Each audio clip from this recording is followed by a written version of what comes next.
let's talk a little bit about the business side of tattooing.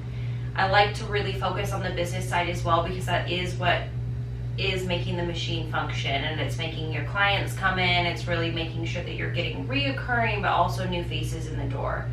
A couple business tips, and let's start basic, is what is your flow of intaking clients? How are you getting them booked?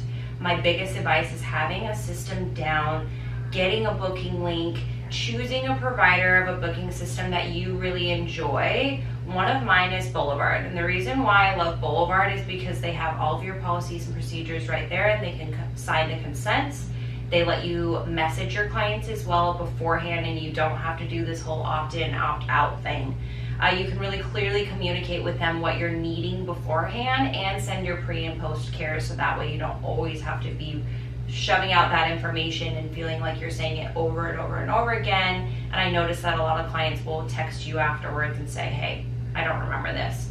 So having a solid booking system is definitely key. And when you're allowed to separate your personal phone by using a booking link number, it is a game changer for your stress level.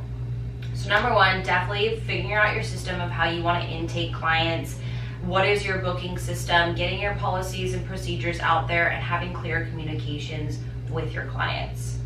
Moving on from there, let's go a little bit more on the social media side, because I feel like this is so prevalent in today's society. If you don't have a social media channel, I don't even understand how you're getting clients anymore besides word of mouth, which is just too slow for a growing artist.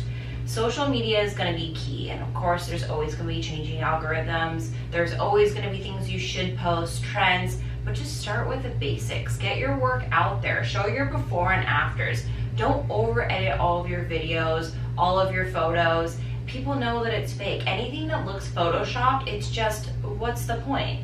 So definitely starting with the social media side, getting your before and afters, going more down that route, and sharing why you're different from our other artists. Is it going to be your style? Is it going to be who you are as a person and how you interact with them? Show what's unique about you. Moving on from social media, I would say the next biggest thing is be a master in your craft. Be okay with being super judgmental. I think that everybody should be their own worst critic, but also be a little bit lenient on yourself and forgiving. Of course, we're human, we make mistakes, but definitely I feel like the biggest thing that I do is like the doom zoom.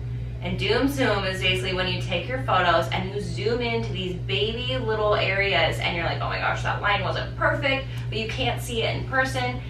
That is going a little bit too far. I always still zoom, always double check, make sure you're a perfectionist, but like don't be too hard on yourself, because we all have to start somewhere, so be patient. Look into courses and educations that will really expand your skills. I always suggest like online courses are really great to do at your own pace, and when you're ready to move on from there and invest more into your education, go that way with it. Go more into like what style are you really wanting to perfect. So if you're wanting to go into Fineline or Japanese or traditionals, find your artist that you're like, wow, that's who I want to be. That's who I want to be better than. And set that expectation for yourself and set a plan of action. What are the steps that I need to take? And number one is going to be education behind what you're even talking about.